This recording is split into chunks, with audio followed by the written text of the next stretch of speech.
সরকারের সব খেলা শেষ। শেখ হাসিনার সামনে সব দরজা বন্ধ হয়ে গেছে। যদিও তিনি ঘোষণা করেছেন আন্দোলনকারীদের জন্য গণভবনের দরজা খোলা, তিনি তাদের সাথে সংলাপে বসতে চান, কিন্তু আন্দোলনকারী শিক্ষার্থীরা পরিষ্কারভাবে জানিয়ে দিয়েছে এই সরকারের সাথে কোনো ধরনের সংলাপ হবে না। আওয়ামী লীগ সংলাপের আহ্বান জানিয়েছিল আন্দোলনকারী শিক্ষার্থীদের, তারা পরিষ্কারভাবে জানিয়েছে কোনো খুনি গোষ্ঠীর সাথে শিক্ষার্থীরা কোনো ধরনের আলোচনায় বসবে না। প্রধানমন্ত্রীকে বলবো, আপনি গণভবনের দরজা খোলা রাখুন, কারণ ওই দরজা দিয়ে আপনাকে বের হয়ে যেতে হবে এবং সেই দরজা দিয়ে এই আন্দোলনকারী শিক্ষার্থীদের প্রতিনিধিরাই ঢুকবে, তবে সরকারের অংশ হিসেবে। নতুন সরকারটা যখন গঠিত হবে তখন সেই সরকারের প্রতিনিধি হিসেবে তারা গণভবনে ঢুকবে। সুতরাং দরজা আপনাকে খোলা রাখতে হবে। আজকে সকাল থেকে সরকারের সব খেলা শেষ। শেখ হাসিনার সামনে সব দরজা বন্ধ হয়ে গেছে। যদিও তিনি ঘোষণা করেছেন আন্দোলনকারীদের জন্য গণভবনের দরজা খোলা, তিনি তাদের সাথে সংলাপে বসতে চান, কিন্তু আন্দোলনকারী শিক্ষার্থীরা পরিষ্কারভাবে জানিয়ে দিয়েছে এই সরকারের সাথে কোনো ধরনের সংলাপ হবে না। আওয়ামী লীগ সংলাপের আহ্বান জানিয়েছিল আন্দোলনকারী শিক্ষার্থীদের, তারা পরিষ্কারভাবে জানিয়েছে কোনো খুনি গোষ্ঠীর সাথে শিক্ষার্থীরা কোনো ধরনের আলোচনায় বসবে না। প্রধানমন্ত্রীকে বলবো, আপনি গণভবনের দরজা খোলা রাখুন, কারণ ওই দরজা দিয়ে আপনাকে বের হয়ে যেতে হবে এবং সেই দরজা দিয়ে এই আন্দোলনকারী শিক্ষার্থীদের প্রতিনিধিরাই ঢুকবে, তবে সরকারের অংশ হিসেবে। নতুন সরকারটা যখন গঠিত হবে তখন সেই সরকারের প্রতিনিধি হিসেবে তারা গণভবনে ঢুকবে। সুতরাং দরজা আপনাকে খোলা রাখতে হবে। আজকে সকাল থেকে প্রধানমন্ত্রী একের পর এক শিক্ষার্থীদের দাবি দাওয়া মেনে নিতে শুরু করেছেন। শিক্ষার্থীদের পাশাপাশি শিক্ষকদের দাবি দাওয়াও এখন তিনি মেনে নিচ্ছেন। প্রত্যয় স্কিম বাতিল করা হয়েছে, প্রধানমন্ত্রী ঘোষণা করেছেন, এবং শিক্ষার্থীদের যাদেরকে গ্রেফতার করা হয়েছে এই কোটা সংস্কার আন্দোলনকে কেন্দ্র করে গত কয়েকদিনে তাদেরকে মুক্তি দেওয়ার নির্দেশ দিয়েছেন তিনি। এবং সাইদের ব্যাপারে তিনি বলেছেন তাকে যারা গুলি করেছে, যে পুলিশ সদস্যরা গুলি করেছে, তাদেরকে ইতোমধ্যে বরখাস্ত করা হয়েছে এবং তদন্ত করে তাদেরকে বিচারের আওতায় আনা হবে।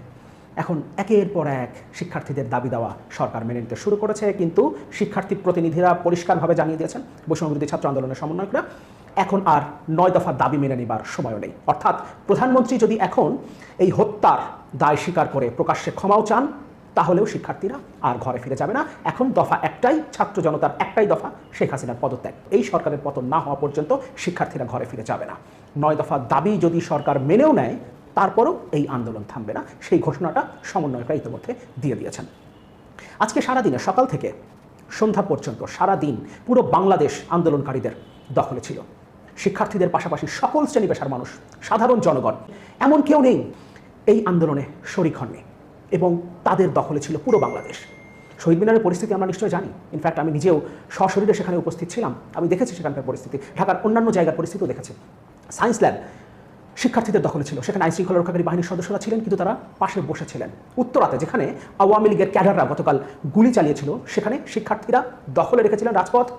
আশেপাশে পুলিশ এবং আওয়ামী লীগের এই ক্যাডাররা ঘুরে বেড়াচ্ছিলেন, কিন্তু তারা কোনো ধরনের হামলা করার চিন্তাও করতে পারেনি। ঢাকার বাইরে দু একটা জায়গায় তারা চেষ্টা করেছিল, পুলিশের পাশাপাশি সরকারি দলের ক্যাডাররা, বিশেষ করে ছাত্রলীগ যুবলীগের ক্যাডাররা চেষ্টা করেছিল, বিশেষ করে কুমিল্লাতে। সেখানে শিক্ষার্থীদের উপরে হামলা হয়েছে, কিন্তু শিক্ষার্থীরা যে প্রতিরোধ গড়ে তুলেছে তার মুখে তারা খুব বেশিক্ষণ টিকতে পারেনি। যদিও 2 জন গুলিবিদ্ধ হয়েছে বলে আমরা এখন পর্যন্ত জানতে পেরেছি, কিন্তু এরপর থেকে পুরো দেশ আন্দোলনকারী ছাত্র জনতার দখলে ছিল। ফলে এখন পরিষ্কার বোঝা যাচ্ছে এই সরকারের সময় শেষ হয়ে এসছে। আজকে শহীদ মিনারে যে জমায়েত হয়েছিল, যে লক্ষ লক্ষ মানুষের জমায়েত হয়েছিল, সেটা যদি একবার গণভবনের দিকে রওনা দিত, তাহলে কেউ ঠেকিয়ে রাখতে পারত?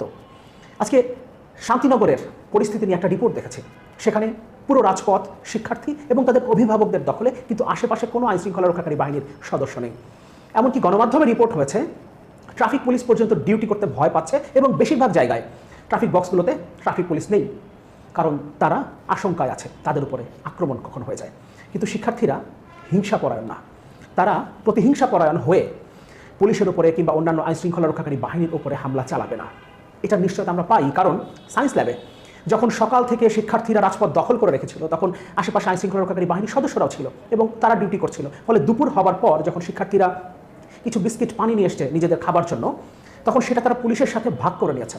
সাংবাদিকরা তাদের যখন জিজ্ঞেস করেছে, যারা আপনাদের বুকে গুলি চালিয়েছে বলে আপনারা অভিযোগ করেছেন, আপনাদের উপরে এতগুলো দিন ধরে হামলা করছে, আজকেও এখানে আপনাদেরকে প্রতিহত করবার জন্য তারা এসেছে, তারপর আপনারা তাদের সাথে খাবার শেয়ার করছেন, তারা উত্তর দিয়েছে তাদের উপরে নির্দেশ এসেছে, এ কারণেই তারা শিক্ষার্থীদের প্রতিহত করার চেষ্টা করেছে।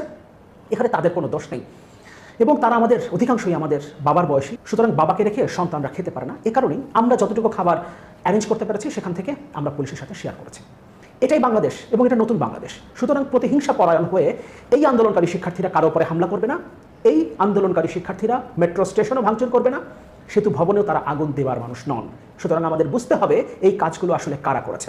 কিন্তু এত আয়োজন, পুরো আইন শৃঙ্খলা রক্ষাকারী বাহিনী, পুরো রাষ্ট্রযন্ত্র ব্যবহার করে, এমনকি সেনাবাহিনী নামিয়ে কারফিউ দিয়ে, শুট অ্যাট সাইটের অর্ডার দিয়ে, দেখামাত্র গুলি করার নির্দেশ দিয়েও এই আন্দোলনকে কেন দমন করা গেল না? কারণ এখানে শিক্ষার্থীদের পাশাপাশি সারা দেশের মানুষ এসে যুক্ত হয়েছে এবং 16 বছরের ক্ষোভ তারা উগরে দিয়েছে, মরতে আর ভয় পাচ্ছে না। গতকাল উত্তরায় পুলিশের সাথে আওয়ামী লীগ, যুবলীগ, ছাত্রলীগ, স্বেচ্ছাসেবক লীগের ক্যাডাররা গুলি করেছে সরাসরি শিক্ষার্থীদের বুকে। কিন্তু তারপরের দিন কি দেখলাম আমরা? আবারও শিক্ষার্থীরা এবং তাদের সাথে তাদের অভিভাবকরা, তাদের মারা নেমে এসেছে, সকল শ্রেণী পেশার মানুষ নেমে এসেছে। সুতরাং এই আন্দোলনকে আর দমন করা সম্ভব না এবং শিক্ষার্থীরা পরিষ্কার জানিয়ে দিয়েছে এই সরকারের সাথে, এই সরকারের প্রধানের সাথে কোনো ধরনের সংলাপ হবে না। এবং 9 দফা দাবি, যে দাবির প্রথম দফা হচ্ছে শেখ হাসিনার নিঃশর্ত ক্ষমা চাওয়া, হত্যার দায় স্বীকার করে, সেটা করা হলেও শিক্ষার্থীরা মাঠ ছেড়ে যাবে না, কারণ এখন 9 দফা 1 দফায় পরিণত হয়েছে। এখন একটাই দাবি, শেখ হাসিনার পদত্যাগ এবং খেলা শেষ। কারণ যারা খেলবে তারা ইতিমধ্যে দেশ ছেড়ে পালিয়েছে। প্রধানমন্ত্রীর আত্মীয় স্বজনও পালাতে শুরু করেছে এবং খেলার ঘোষণা দিয়ে শামীম ওসমানও পুরো পরিবার নিয়ে দেশ ছেড়ে পালিয়েছেন। সুতরাং খেলার কোনো প্লেয়ার আর নেই শেখ হাসিনার পক্ষে, এখন আর খেলার কেউ নেই। হ্যাঁ, একটা হতে পারে সেনাবাহিনীকে তারা ব্যবহার করতে পারে, এখন জরুরি অবস্থা জারি করতে পারে, কিংবা সেনা শাসনও কি আসতে পারে, হতে পারে। সরকার বা শেখ হাসিনা সেফ এক্সিট পাওয়ার জন্য নানান কিছুই করতে পারেন, কিন্তু কোনো কিছুই আসলে টিকবে না। শিক্ষার্থীরা এগুলো কিছুই মেনে নেবে না।